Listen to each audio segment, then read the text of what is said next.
Thanks for that introduction, Rick.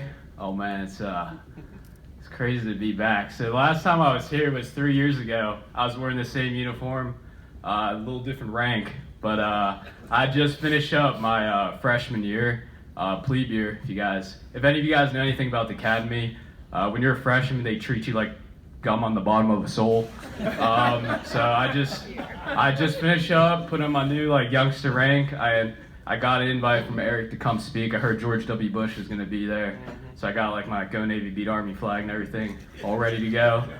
And came here just no longer on the bottom of the totem pole, thinking I was hot stuff. And here I am back on the bottom of the totem pole, just as an officer. But no, it's so good to be here. Mr. Harris, this is so cool. I was just watching the Immaculate Reception the other day. I think it was #1 on the Grace Place in NFL history.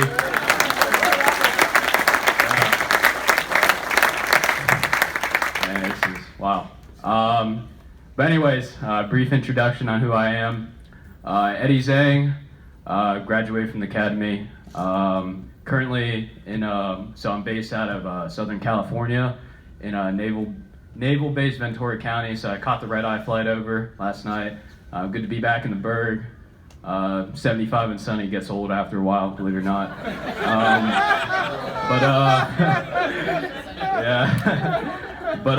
Yeah. So Ensign in the U.S. Navy, and I guess I'm product of the first T through and through. Started back in 2006. That was a while ago. But yeah, back in 2006, did it all the way throughout high school to my senior year. I started off as a participant. They didn't have player back then, so I started off as par. Kind of did the whole 9 yards.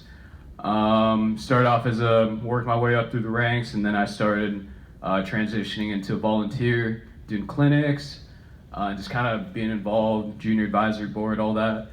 Did the whole 9 yards. Did all the leadership academies, free trips around the country. First T Life Skills, Hank Haney, America's Future, Pebble Beach, which was awesome, and First T Scholar. And then kind of hit a crossroads in my life where I kind of all throughout middle school, high school, I thought, okay, I'm gonna go to Pitt, go to dental school, and just do a 9 to 5 and make good money. But I kind of hit a crossroads around my sophomore year when I realized yeah, I could do that, but I feel like there'd be something missing. So I'm my parents. So I'm an immigrant from an immigrant family. I came from China when I was 4, and I feel like my parents are sort of the embodiment of the American dream. And the reason why I'm standing here right now is because.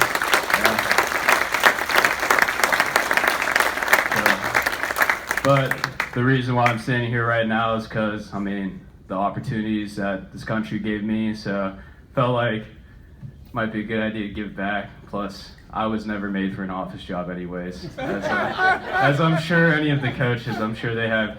I was kind of a rebel without a cause growing up. But yeah, so I looked into military service, but there was no way that my parents were going to let me enlist. College had to be in there, so but there was actually a kid who came before me within the first T Pittsburgh, Mike Kinney. I don't know if any of you guys know him, but he graduated in 2017 from this miserable, gray, terrible place called West Point. Sorry to any Army folk out there, but I kind of discovered the service academies through him. So I was like, okay, I'm gonna go to West Point. Thank God I didn't, but so settled on Annapolis, put in my application thinking, well, no way in hell I'm gonna get in. Excuse my French, but I'm not gonna get in. Ended up getting in, and one thing led to another, here I am. So one of the talking points Eric wanted me to hit was how's the first T helped me with school in the Navy, and something I had to mull over for a little bit, because I didn't want to give a generic cookie cutter answer and not give it justice, but I don't think I've truly appreciated the impact the first T had on me until very recently. So these past 4 or 5 years have been probably the most transformational of my life, without a doubt. and I've had my highest highs and my lowest lows. It's given me a lot of time to think about who I am, where I came from, who I want to be, and just what I value most in my life. And after like a little bit of self-reflection, I feel as if the thing that the first tee gave me the most was direction.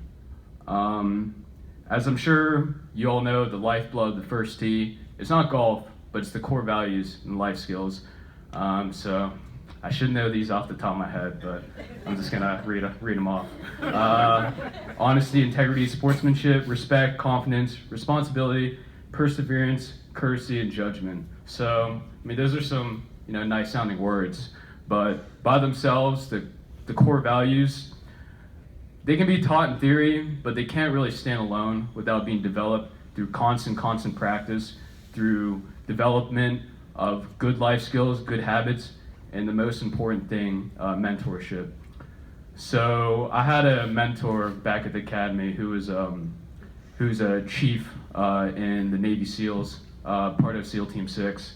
And one of his big things that he always said before we were about to do like a pretty hard evolution was 1,000 hands. So what that means is where you are today, there were 1,000 hands that lifted you there. So some of that can be direct, like my first tee coaches, but some of them can be indirect. So like all of you here today, like just through your support of the first tee, you were part of that 1,000 hands that lifted me to where I am today. So through that constant mentorship and whatnot, it's the mentorship themselves. And the first tee of Pittsburgh, the coaches, they just sort of foster an environment that allowed me to learn and develop these good habits, life skills, and really just enforce these core values. And they acted as models for me to kind of reflect. And I know there's probably some veterans out there, but there's thing that we kind of like to say that you always fall back on your training. So when I was faced with tough times or moral dilemmas where I had to think about, okay, what's the right move? Like, what do I do? I think I was able to fall back on that good foundation and that guidance that the first tee gave to me. So I think yeah, clinics are awesome and stuff, but like that's not what the first tee is about. And I think I knew that, but I didn't truly appreciate that until now. And another thing is, so he wanted me to talk about my fondest memories. So, Pebble Beach was pretty sick, I'm not gonna lie. It's not often you get to slice a ball into the Pacific Ocean. So, but honestly, I'd say my fondest memories are the bonds I built. So my summers, the coaches can attest, my summers, I lived at the Bob. So I'm from Murraysville, but I would just drive up in the mornings. I'd help out with the clinic in the morning, sit in the AC clubhouse, order some takeout Chinese food, go play 18 with my buds, go help out in the clinic in the afternoon, like eat some more takeout Chinese food and just go home. Those are like the times that I take for granted because there's nothing better than helping out with kids, just helping give back, just lounging out with friends, kicking back and just playing a round of golf, and I can't do that anymore. So those are definitely, looking back, those were the best times. And any advice for kids or parents currently in the program, I would just say, just trust the process.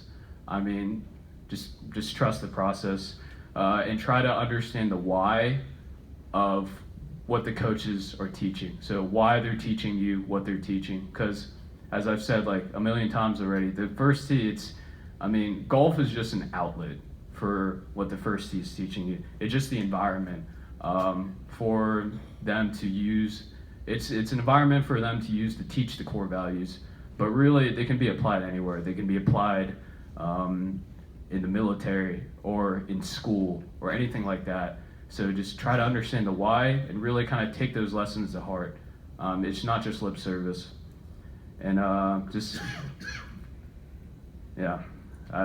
all I really have. And I guess my next steps in life, because that's another one of the talking points. So right now,